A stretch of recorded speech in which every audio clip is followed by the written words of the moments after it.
خداوند کے زندہ اور پاک کلام میں سے سلاطین کی دوسری کتاب اس کا 25واں باب۔ اور اس کی سلطنت کے 90 برس کے 10ویں مہینے کے 10ویں دن یوں ہوا کہ شاہ بابل نبوکدنضر نے اپنی ساری فوج سمیت یروشلم پر چڑھائی کی اور اس کے مقابل خیمہ زن ہوا، اور انہوں نے اس کے مقابل گرد گرد حصار بنائے، اور صدقیہ بادشاہ کی سلطنت کے 11ویں برس تک شہر کا محاصرہ رہا۔ اور چوتھے مہینے کے 9ویں دن سے شہر میں کال ایسا سخت ہو گیا کہ ملک کے لوگوں کے لیے خورش نہ رہی۔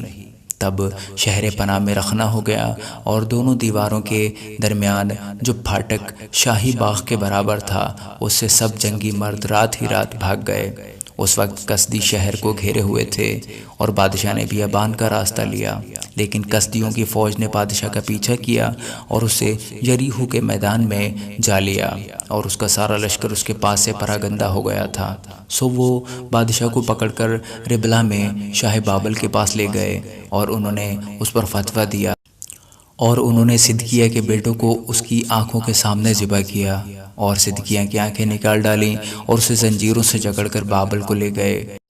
اور شاہ بابل نبوکدنضر کے عہد کے 29ویں برس کے 5ویں مہینے کے 7ویں دن شاہ بابل کا ایک خادم نبوزردان جو جلوداروں کا سردار تھا یروشلم میں آیا، اور اس نے خداوند کا گھر اور بادشاہ کا قصر اور یروشلم کے سب گھر یعنی ہر ایک بڑا گھر آگ سے جلا دیا، اور کسدیوں کے سارے لشکر نے جو جلوداروں کے سردار کے ہمراہ تھا یروشلم کی فصیل کو چاروں طرف سے گرا دیا۔ اور باقی لوگوں کو جو شہر میں رہ گئے تھے، اور ان کو جنہوں نے اپنوں کو چھوڑ کر شاہ بابل کی پناہ لی تھی، اور عوام میں سے جتنے باقی رہ گئے تھے، ان سب کو نبوزردان جلوداروں کا سردار اسیر کر کے لے گیا۔ پر جلوداروں کے سردار نے ملک کے کنگالوں کو رہنے دیا تاکہ کھیتی اور تاکستانوں کی باغبانی کریں، اور پیتل کے ان ستونوں کو جو خداوند کے گھر میں تھے، اور کرسیوں کو اور پیتل کے بڑے ہوس کو جو خداوند کے گھر میں تھا، کسدیوں نے توڑ کر ٹکڑے ٹکڑے کیا، اور ان کا پیتل بابل کو لے گئے، اور تمام دیگیں اور بیلچے اور گلگیر اور چمچے اور پیتل کے تمام برتن جو وہاں کام آتے تھے لے گئے، اور انگیٹھیاں اور کٹورے غرض جو کچھ سونے کا تھا اس کے سونے کو، اور جو کچھ چاندی کا تھا اس کی چاندی کو جلوداروں کا سردار لے گیا۔ اور وہ دونوں ستون اور وہ بڑا حوض اور وہ کرسیاں جن کو سلیمان نے خداوند کے گھر کے لیے بنایا تھا، ان سب چیزوں کے پیتل کا وزن بے حساب تھا۔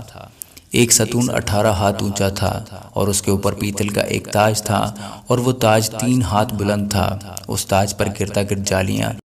اور انار کی کلیاں سب پیتل کی بنی ہوئی تھیں، اور دوسرے ستون کے لوازم بھی جالی سمیت انہی کی طرح تھے۔ اور جلوداروں کے سردار نے سرایاہ سردار کاہن کو اور کاہن ثانی سفنیہ کو اور تینوں دربانوں کو پکڑ لیا، اور اس نے شہر میں ایک سردار کو پکڑ لیا جو جنگی مردوں پر مقرر تھا،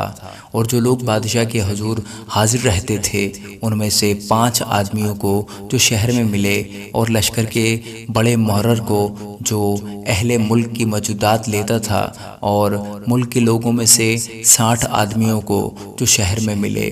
ان کو جلوداروں کا سردار نبوزردان پکڑ کر شاہ بابل کے حضور ربلا میں لے گیا، اور شاہ بابل نے حمات کے علاقہ کے ربلا میں ان کو مارا اور قتل کیا۔ سو یہودا بھی اپنے ملک سے اسیر ہو کر چلا گیا، اور جو لوگ یہودا کی سرزمین میں رہ گئے جن کو نبوکدنضر شاہ بابل نے چھوڑ دیا، ان پر اس نے جدلیہ بن اخیکام بن صافن کو حاکم مقرر کیا۔ جب جتھوں کے سب سردار اور ان کے سپاہ نے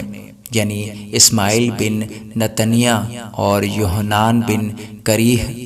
سریا بن نتحومت نتوفاتی اور یازنیہ بن ماکاتی نے سنا کہ شاہ بابل نے جدلیہ کو حاکم بنایا ہے، تو وہ اپنے لوگوں سمیت مصفاہ میں جدلیہ کے پاس آئے، اور جدلیہ نے ان سے اور ان کے سپاہ سے قسم کھا کر کہا، کسدیوں کے ملازموں سے مت ڈرو، ملک میں بسے رہو اور شاہ بابل کی خدمت کرو اور تمہاری بھلائی ہوگی۔ مگر 7ویں مہینے ایسا ہوا کہ اسماعیل بن نتنیہ بن السما جو بادشاہ کی نسل سے تھا